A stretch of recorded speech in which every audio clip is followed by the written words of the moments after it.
منگل 17 ستمبر 2024 کو اچانک ہزاروں پیچرز ایک ہی وقت میں لبنان اور شام کے کچھ حصوں میں پھٹ گئے، جس کے نتیجے میں کم از کم 9 افراد ہلاک اور 3000 سے زائد زخمی ہوئے۔ زیادہ تر افراد کا تعلق حزب اللہ سے تھا۔ دراصل پیچر ہے کیا اور یہ ڈیوائسز ایکسپلوڈ کیسے ہوئی؟ پیچر، جسے عام طور پر بیپرز کے نام سے بھی جانا جاتا ہے، یہ چھوٹی سی پورٹیبل کمیونیکیشن ڈیوائس ہے جسے ریڈیو فریکوینسی پر بھیجے جانے والے شارٹ پیغامات وصول کرنے کے لیے بنایا گیا ہے۔ سال 1921 میں یہ ڈیوائس ایجاد ہوئی تھی۔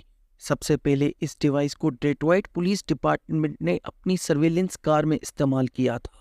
آخر حزب اللہ کے سپاہی موبائل فون کے بجائے پیچرز کیوں استعمال کر رہے تھے؟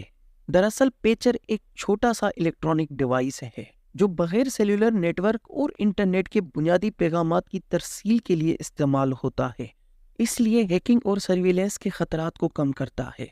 آخر یہ ساری ڈیوائسز ایک ساتھ کیسے پھٹی؟ نیو یارک ٹائمز کے مطابق اسرائیل نے تائیوان میڈ گولڈ اپولو پیچرز کو لبنان میں درآمد کرنے سے پہلے ان میں دھماکہ خیز مواد چھپایا گیا تھا۔ اس مواد کو بیٹری کے ساتھ ایک سوئچ کے ساتھ لگایا گیا تھا جسے ایکسپلوڈ کرنے کے لیے دور سے ٹریگر کیا جا سکتا تھا۔